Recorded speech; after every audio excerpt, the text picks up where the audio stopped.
some people used to say he didn't have what it takes to jump. Larry, you can't jump this high. See, others claimed he wasn't fast enough to run. Low kid, get off a shot. Not athletic. But no one ever said Larry Bird couldn't talk. This team could beat our 86 team in Boston. Well, I can't say the best team ever assembled, but one of the best teams ever assembled. The moment Larry Bird spoke, the game changed. Chuck works for me in the summer. He mows my yard. Did this bitch just called me Holmes? Chuck works for me during the summer. He mows my yard and helped out with some other things. He just called me from home. So we playing them in the last play. He says to James Worthy, he said, you guys don't have to worry about it. I'm going to go right over there that corner. He said, they're going to set a screen for me. We're taking the ball out. He said, I'm going to curl right over. And he's telling us to play. He's telling us to play before they even take it out. He said, I'm going to go right over to that corner, and I'm going to catch it, and I'm going to shoot it, and I'm going to tie the game or win the game, whatever the case may be. They take the ball out, and I think it was either Danny or late, great DJ. Take the ball out, the man curl right to the corner, caught the shot, shot a three, game over. It's like, are you effing kidding me? He didn't win with dunks or speed. He won with words. He was the funniest, toughest, and coldest trash talker the NBA ever had. He didn't just score points, he predicted them. And to kick things off, here's a guy who thought he was defending, but really, he was just playing his role in the bigger story. You know, and I go up against, we small forwards because guys guarded each other back in there. You know, you couldn't duck each other. And so I go shake his hand, and he put both hands behind his back. And I'm saying, okay, he's getting his head ready to play.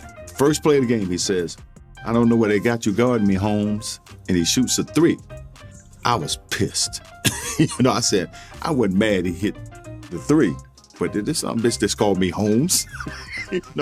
And so it's set up for a really interesting game. Because I remember one time I came down and I dunked it on him. He laying on the ground, he fouled me, and I'm pointing. And he said, hey, Rook. I said, what? He said, what? He said, I like you. You got, he said, you got balls, but I'm still going to get 30 on your ass.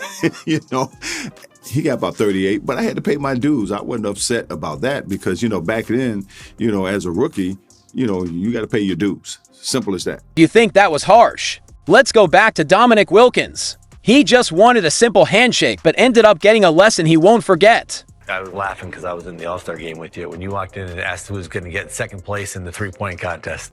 When you walked in there, what were you thinking when you made that announcement to the room? Just messing with all those guys like you always did. Yeah, everybody? I didn't. I had no clue. I never really practiced. Me and Danny used to shoot some before we went out there, but everybody's sitting there. Everybody's real quiet. You really didn't. You knew the guys, but you never were around them.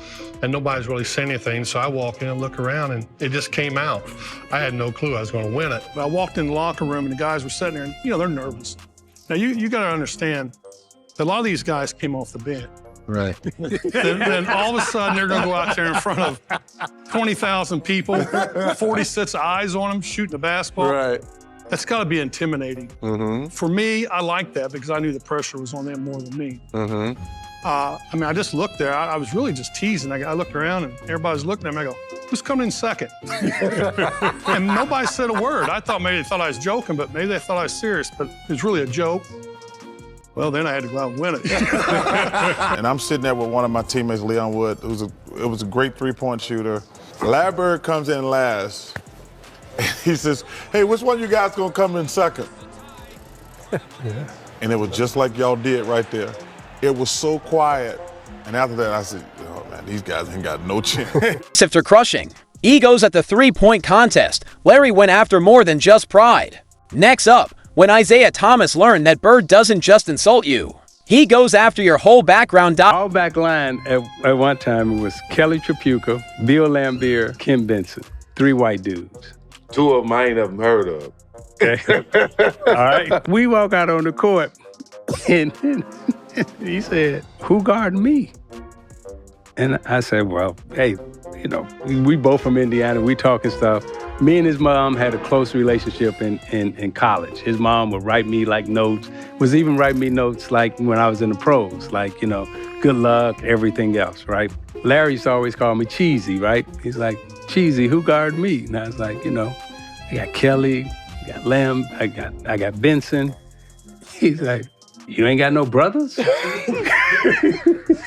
like, Like you disrespecting me. That's what he said. Straight up. That's exactly what he said. He said, hey, man, you can't put no white dude on me. Hey, bro. That is straight disrespect, right? He said, don't put no white dude on me.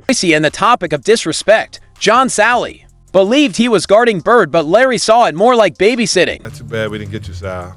I said, yeah, he goes, y'all double me tonight when I get the ball in the wing? I said, nah, man, straight up. He goes, y'all ain't double teaming me? Like, what's wrong with y'all? Nah, I got you, dog. You don't like height. He goes, mouse in the house. And you 6'11". And they lifted. He walked me down to the post, got the ball. He said, you better ask for a double team, Sal. Talking to you the whole time. And he would move at his speed. Yeah, I don't care how fast you think you are. Right. If you think Larry went easy on the Stars, think again. Magic Johnson ran halfway down the court just to hear Larry tell him it was all useless. So, you DJ coming down, right, with the ball. Oh, great DJ, that's good. So pass it to Larry, he's in that corner. So as you pass to Larry, my first job was to stop you first, right? Now I gotta go out and close Larry Bird out. So as I'm running out to Larry Bird, he's talking trash to me. I don't know why you running out here. Who says that in the middle of the game? He said, I'm gonna wait till you get one step away from me and I'm gonna shoot it right in your face. No, true story. So I got one step away. He shoots it all net, 3-pointer, good. Then he turned to me and said, you did all that running for nothing. But this is Magic Johnson. We're talking about surely they were friends. Nope. This was Larry Bird during his no new friends. Phased. You want to be friends with him from the beginning? From the beginning, I wanted to be friends, but Larry didn't want none of that. You know, and so. What was your side of that? It's not like one of my old girlfriends, you know. When you say advances, I get a little scared. My thing was when you compete, you're really not friends. You want to keep an edge. And I was like that through high school and through college. But Irvin is an outgoing guy. He loves everybody. He wants to high five. And, you know, he got that big smile. My goal was to try to take 3 of them teeth home with me. Two different perspectives. So now you guys meet the first time in this summer league tournament, whatever it was. The next time is for the NCAA championship. Is that right? What did that? And it was like a 10-point loss. Am I right, Larry? Well, it was 10 point. Thank you, Dave. Yeah. It felt more like a 20-point loss, but you know, when you're out there playing and you get started in these games, sometimes you go, uh-oh, these guys are pretty good. Right. And I had that feeling at halftime that these guys were too much for us. Now at the beginning of the game, did you meet Irvin there? Why? Well, Irvin the man's one thing, but Irvin the basketball player, I had a little problem with him. Mm-hmm. It ended, of course, 20 years ago, but there for, God, what? Well, I can't really say what I think, but... Let's rewind to something even rarer. Larry Bird waving the white flag. LB, I'm going to let you close, brother. It's like always, you left me 20 seconds, so... but I just want to congratulate all the inductees tonight. All of them are very well deserving. It's a special honor to play with these young men. After 1992, which was my last game competitive I ever played in, pretty good way to go out, winning a gold medal and playing with, well, I can't say the best team ever assembled, but one of the best teams ever assembled. But the cast of characters, the different personalities than Charles Barkley.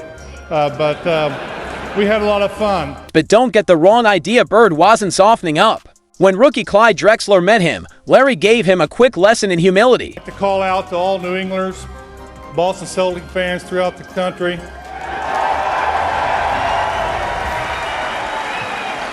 It's time to lay down your weapons.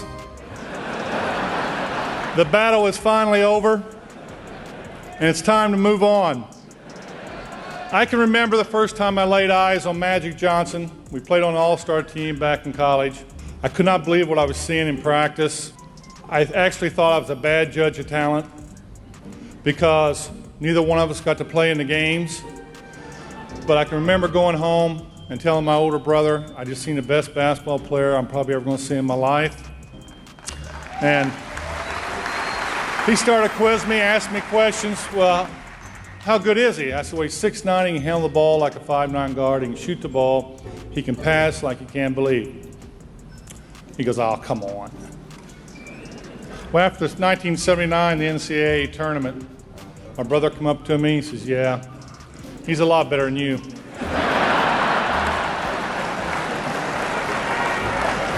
See, there's confidence, and then there's Larry Bird quietly calling your future, scoring big, and walking away like it was just another workout. I was guarding in my rookie year. He looked at me and he goes, you can't stop me. And I looked at him and I said, gosh, boy, you're so confident. He goes, confident? You're a rookie. You don't know anything. He proceeded to score like 10 straight points off. The coach took me out the game. He walks by and he's laughing at me. Next up, Larry Bird pulled a fast one on Kevin McHale like it was all just a prank.